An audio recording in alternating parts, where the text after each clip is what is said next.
నమస్కారం వీవర్స్. వెంకయ్య స్వామి గారి జీవిత చరిత్ర 7వ అధ్యాయము 7వ రోజు పారాయణము. పల్లంరెడ్డి కృష్ణారెడ్డికి ఉన్న ఒక బర్రె కడుపు ఉబ్బి చావు బతుకుల్లో ఉన్నది. అతడు స్వామిని నమ్ముకుంటే ఈ ఒక్క బర్రెను చంపేస్తున్నాడే అనుకుంటూ నిద్రపోయాడు. కలలో స్వామి బర్రె దగ్గర కూర్చుని కనిపించారు. మెలకువ వచ్చి చూసేసరికి బర్రె మేస్తున్నది. దానిని లేవగొట్టగానే ఒక బకెట్టెడు మూత్రం విసర్జించింది. కడుపు ఉబ్బ తగ్గిపోయింది. ఒక్కసారి స్వామి తలుపూరు మీదుగా వారి గది దగ్గర విడిది చేశారు. తర్వాత అచ్చటి నుండి బయలుదేరి కూడా స్వామి నొప్పి వచ్చింది, పోయేందుకు లేదు అని చెప్పి ఆగిపోయాడు. 1 గంటలో ఎవరో కడుపు నొప్పితో మెలికలు తిరిగిపోతున్న ఒక పిల్లను ఎత్తుకుని వచ్చారు. స్వామి చీటీ రాయించి ఇవ్వగానే ఆ బిడ్డకు బాధ తగ్గిపోయింది. తర్వాత స్వామి బయలుదేరారు. నెలల తరబడి జిలతో బాధపడుతున్న గోను పెంచలమ్మను స్వామి 1000 రూపాయలు గుండంలో వెయ్యమన్నారు. ఆమె వద్ద అంత పైకం లేదంటే 10 రూపాయలు వెయ్యమన్నారు. ఆమె తన వద్ద 10 పైసలు కూడా లేవని బాధపడింది. అయితే 5 నిమిషాలు నా ఎదుట నిల్చోమను అన్నారు స్వామి.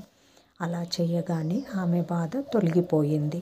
మరొకప్పుడు ఈమె ఆయాసంతో దగ్గుతో బాధపడుతుంటే స్వామి 6 రూపాయలు దక్షిణ పెట్టమను అన్నారు. ఆమె వద్ద పైకం లేక మౌనంగా నిల్చుంది.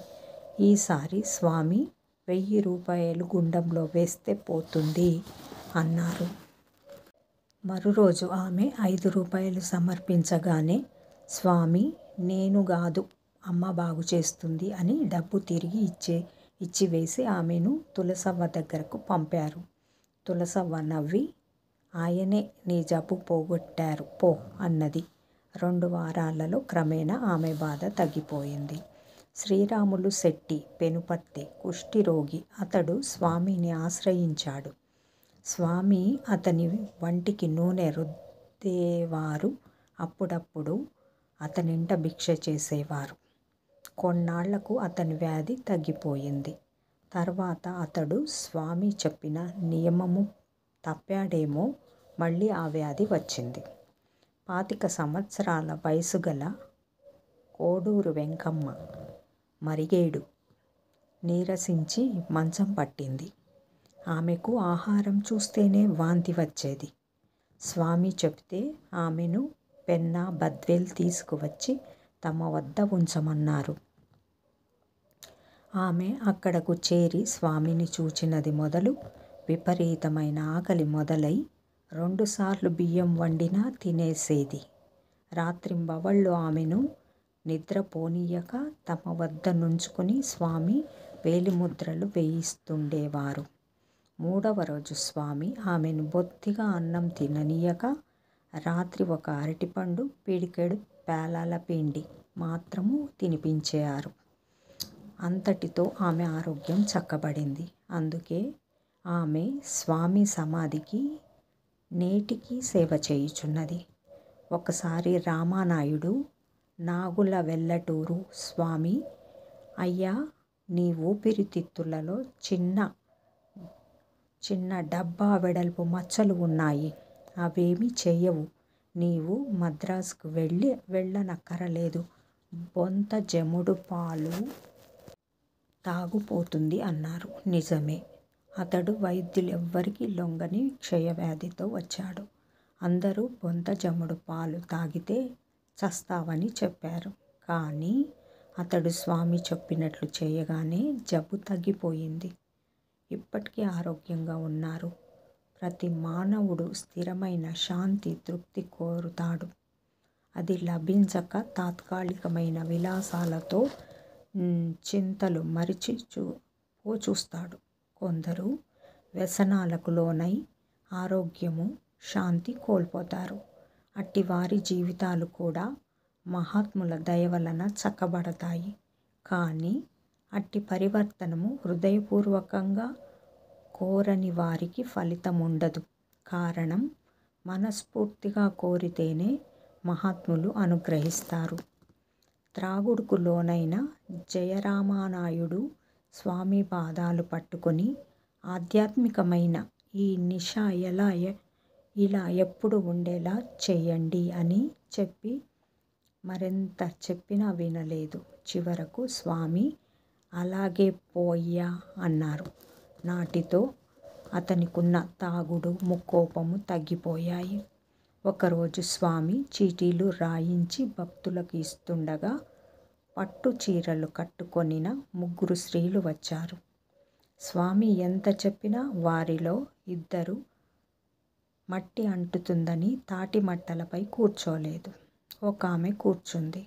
ఆమెకు మాత్రం చీటీ ఇచ్చి స్వామి పైవాళ్ళు ఒప్పుకోలేదని చెప్పి ఆ 2కి చీటీ రాయించి ఇవ్వలేదు. ఒకరోజు గుండానికి కట్టెలు తోలే దున్నపోతులు ఒకరి చేతిలో పడ్డాయి. స్వామి సేవకులు గాని స్వామి గాని ఎంత వారించినా వినకుండా ఆ రైతు ఆ దున్నలను బందీల దొడ్డికి తోలుకుపోతున్నారు. స్వామి తీక్షణంగా చూచి నిలబడమని సైగ చేయగానే ఆ మనిషి దున్నలు ఒక్కరు కూడా కదలలేకపోయారు. స్వామి, ఇదేమీ నా సొంత పని కాదు, లోకం పని. కావాలంటే గుండంలో వాటా రాయించుకో. ఇలా ఎప్పుడూ చేయవద్దు. అమ్మను అడిగి అన్నం తిను అన్నారు. ఆ త్రాగుబోతు వెంటనే దున్నలను ఆశ్రమానికి తోలుకొని వచ్చి ఇచ్చి వేసి రోజు స్వామికి సహాయం చేస్తుండేవారు. తూపిలి వెంకయ్య కోడి పందాలు త్రాగుడుతో ఇల్లు గుల్ల చేసేవాడు. స్వామి సేవకురాలైన ఆయన భార్య ఎన్నిసార్లు విన్నవించుకున్నా స్వామి వినిపించుకోలేదు. ఒకసారి ఆమె ఇంట్లో పనిబడి నిత్యము స్వామికి సమర్పించుకునే పాలు ఆమె తన భర్త ద్వారా పంపింది. స్వామి అవి తాగి కోడి కూసినట్లు అరిచారు. అది విని అందరూ నవ్వారు. కానీ అది వినిన తర్వాత వెంకయ్య తన వ్యసనాలన్నీ వదులుకున్నాడు. కారీ రామస్వామి గొర్రెలు కొని కసాయిలకు అమ్ముతుండేవాడు. స్వామి తరచుగా గొర్రెలను మేపడం పాపమని చెప్తుంటే విని చంపటం పాపమని చెప్తుంటే విని ఆయనపై విశ్వాసంతో ఆ వ్యాపారం మాని స్వామి సేవలో 15 సంవత్సరాలు ఉన్నాడు. అందువల్ల అతని కుటుంబానికి 36,000 రూపాయలు అప్పు అయ్యింది. అతడు పొలం అమ్మి అప్పు తీరుస్తానని స్వామికి విన్నవించుకున్నాడు. ఆయన, అయ్యా, పొలం ఇవ్వవద్దు. అమ్మితే నీ పిల్లల గతి ఏమి తింటారు? అమ్మితే నీ పిల్లలు ఏమి తింటారు? నీవు పాదాల కూరులో కూడా పొలం కొంటావు, మిద్దె కూడా కడతావు. నీవు మునపటి వ్యాపారం చేస్తే అప్పు తీరి నీకు అన్నీ వస్తాయి అన్నారు. అది పాపమంటిరి కదా అన్నాడు స్వామి. అయ్యా, నీవు 10 మందిలో 11వ వాడివి గదా. గొర్రెల యజమాని, మేపినవాడు, అమ్మినవాడు, తోలినవాడు, కోసినవాడు, తినినవాడు, వీరిలో నీవొక్కడివి. 1 సంవత్సరం వ్యాపారం చేస్తే అన్నీ చక్కబడతాయి అన్నారు స్వామి. అతడు ఆ వ్యాపారం చేస్తే అధిక లాభం వచ్చి అప్పులు తీరిపోయింది. ఒకరోజు స్వామి అతని పొలంలో ఒకచోట కర్ర నాటి గుర్తుపెట్టి అక్కడ 30 అడుగులు అడ్డు కొలతలతో బావి తవ్వించమన్నారు. బావి త్రవ్విస్తుండగా 9 అడుగుల బండ పడిందని విన్నవించుకుంటే బండ పగలగొడితే ఇక పెళ్ళ బావుల నీళ్లు పడతాయయ్యా అన్నారు. ఆ బండను మందు పెట్టి పేలుస్తుంటే ఇళ్ల మీద రాళ్లు పడతాయని గ్రామస్తులు అభ్యంతరం చెప్పారు. ఆ మాట స్వామితో చెబితే బోరు వేస్తే 23 అడుగులలో పక్క పొలాలకు కూడా సరిపడేంత నీరు పడుతుంది. దాని క్రింద బండ ఉందని అటు తర్వాత నీరే లేదని స్వామి చెప్పారు.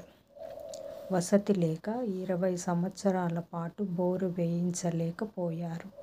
తర్వాత ప్రభుత్వ సహాయంతో 1987వ సంవత్సరంలో బోరు వేస్తే స్వామి చెప్పినట్లే 23 అడుగులలో పక్క పొలానికి కూడా సమృద్ధిగా నీరు పడింది. ఆ పైన 90 అడుగులలో త్రవ్వి చూస్తే నీరు లేదు. ఇతడే ఒకప్పుడు వ్యవసాయానికని అనేక చోట్ల బండ్లు చూచి వచ్చి స్వామితో చెప్పేవాడు. స్వామి ఒకసారి ఇరుసులో కోడి పుంజులు పోట్లాడుతున్నాయి, అది వద్దు అన్నారు. ఇంకొకసారి ఆడవాళ్ళకి జబ్బులొస్తాయి, ఆ బండి వద్దు అన్నారు. మరొక బండి గురించి పిల్లకాయలకు జబ్బులొస్తాయి, వద్దు అన్నారు. బండి విషయం తేల్చుకోవాలని ఒకరోజు అతడు ఆయన వద్దకు వెళ్ళగానే ఆయనకై ఆయనే రాజులపాలెంలో 400 రూపాయలకు బండి ఇస్తారు, తెచ్చుకో. దాన్ని సోమవారం ఉదయానికి ముందే బండి తోలుకొని ఆ ఊరిలో వదలి వచ్చెయ్. మీ ఊర్లో రాములవారి దేవాలయంలో 3 నిద్రలు చేయించి మీ పిల్లకాయలను దానిమీద ఎక్కించుకొని ఊరంతా తిప్పుతూ శనగలు బొరుగులు పంచుతూ బండిని ఇంటికి తోలుకుపో అన్నారు. అతడు రాజులపాలెం చేరగానే ఆగిన ఒక బండి మీద కూర్చుని మాట్లాడుకుంటున్న పరిచయస్తులు అతనిని పలకరించారు. చివరకు ఆ బండి 400 రూపాయలకు తీసుకోమని చెప్పి అతనికి అమ్మారు. అతడంతా స్వామి చెప్పినట్లే చేశాడు. అది 25 సంవత్సరాలకు చెక్కు చెదరకుండా పనిచేస్తుంది. తర్వాత స్వామి చెప్పినట్లే పాదలకూరులో ఒకరు పొలం తక్కువ ధరకు ఇస్తాము అన్నారు. అతడి దగ్గర పైకం లేదంటే ఒక మిత్రుడు అప్పిస్తానన్నాడు. అప్పటికి స్వామి సమాధి చెందారు. అతడు స్వామికి చెప్పుకుంటే ఆయన కలలో కనిపించి, కొన్నయ్యా, 1 సంవత్సరంలో అంతా తీరిపోతుంది అని చెప్పారు. అలాగే జరిగింది. స్వామి ఒకసారి అతనితో, అయ్యా, నీకు ఆఖరి పట్టా రాస్తాను, 1100 రూపాయలు కట్టాలి అన్నారు. అతడు తన ఉంగరము వాచి ఆయన చేతిలో వేశారు. స్వామి వాటిని తిప్పిచూచి, ఇవి అంత చేయవయ్యా అన్నారు. అతడు మిగిలిన డబ్బులు కూడా కడతానన్నాడు. స్వామి అప్పుడిచ్చిన సామాను ఆసనం కింద పెట్టుకున్నారు. సాయంత్రము స్వామి అవి తిరిగి ఇచ్చి, తర్వాత కడుదువులే అని చెప్పి సుమారు 1 దస్తా కాగితాల నిండా వారి పరిభాషలో పెద్ద చీటీ రాయించి ఇచ్చి, ఇదే నీకు ఆఖరి పట్టు, ఇక నీవేది కావాలనుకున్నా చీటీ రాయిస్తే నేను చూసుకుంటాను అన్నారు. అది మొదలు అతడు అలాగే చేస్తున్నాడు. ఆపద్బాంధవాయ నమః.